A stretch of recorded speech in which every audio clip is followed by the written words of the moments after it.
Where are you from? Where are you from? That's a question that I received quite frequently as I moved here from Washington, D.C., having graduated from Howard University with my master's degree in social psychology. Now, having lived in a number of communities throughout the entire country, although that's an easy question, it's not very simple to be able to answer that. Are they wanting to know that I've moved back to Williamsport after having graduated from Bucknell just 30 miles down the road and just coming back to the region? Or is the question more about my family of origin?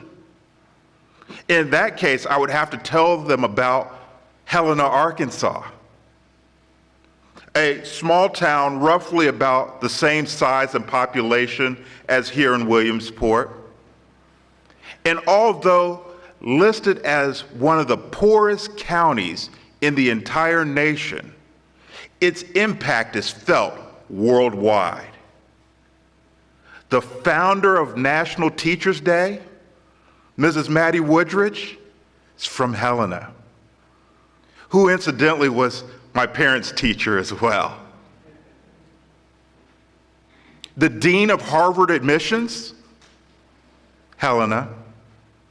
College professors, executives of Fortune 500 companies.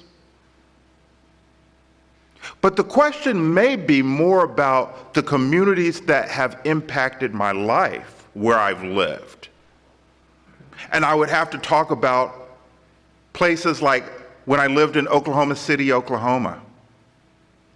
And although I moved away in 1988, I still have an affinity for Oklahoma. I'm still an avid Oklahoma Sooner fan. And in 1995, I watched in horror as citizens of this country bombed the federal building in Oklahoma City, recognizing that that was just 10 minutes away from my high school. Now, they've since rebuilt. They have the Oklahoma City Monument and Museum, designed to instill strength, courage, and hope for all those who visit. But then when I look at the person that asked me that question, where am I from? I quickly understand that they really didn't care where I was from. They were asking a secret question. Why are you here? I understand there's a need and a desire to want to protect your community. And intuitively, we understand that community is not just a place where we all share the same oxygen. What we know is that that's just a neighborhood. A neighborhood is just where people are gathered together in the same geographical location. And neighborhood and community are about as related as race and culture. Although similar, still quite different. When people are getting together and forming a neighborhood, and depending on whether you even know your neighbor, you may just live in a hood. Community is so much more. Community is about shared vision. Community is about shared values. And the efforts in order to be able to protect those visions and values oftentimes pose more threats than protection. There are two primary threats that we face: internal and external. Internally, Williamsport's approach to try to do community development often is a microcosm of a much larger national discussion. There's an expressed belief that the problems that exist within Williamsport are the result of people who are not from Williamsport.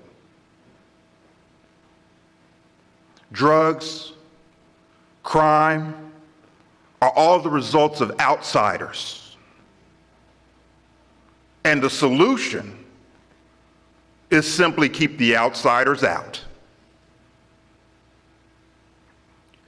But as a result of stifling cross-cultural pollination, also stifles intellectual growth. Williamsport will then be trapped in antiquated thinking. Not to mention the fact that it is illegal and impossible to keep people from moving into your neighborhood. And if they're not a part of the community, then they will not seek to be able to enhance it, but to rather destroy it. Externally, we have threats such as globalization. We are not just competing with the surrounding towns for resources. We are competing globally. Do we have the capability to maintain the human resources and intellectual capital right here in Williamsport? And if we don't, the human resources and intellectual capital will leave and go elsewhere.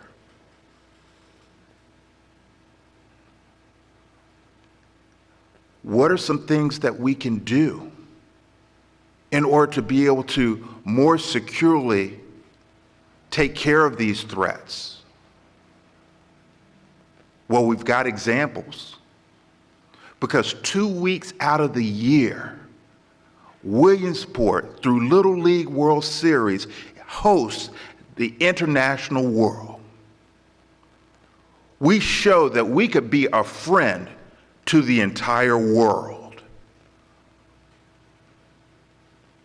Our values and our morals can have a worldwide impact like it does in Helena. And if we make a decision to become the friendliest place in the world,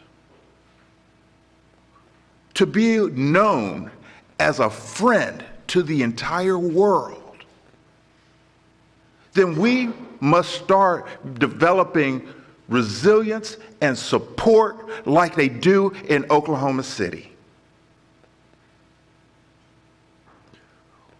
We can do this. We can grow. But we have to realize, in order to become a friend to the entire world, does not require congressional oversight.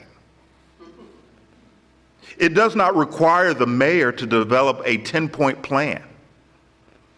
No executive committee needs to be developed. It just requires us to ask one question: am I friendly? Am I friendly? My father would often tell me the hardest thing we will ever have to do is to look in the mirror and be honest about what we see. I challenge you. Let's set a mission to be able to become known as Williamsport, the friendliest place in the world.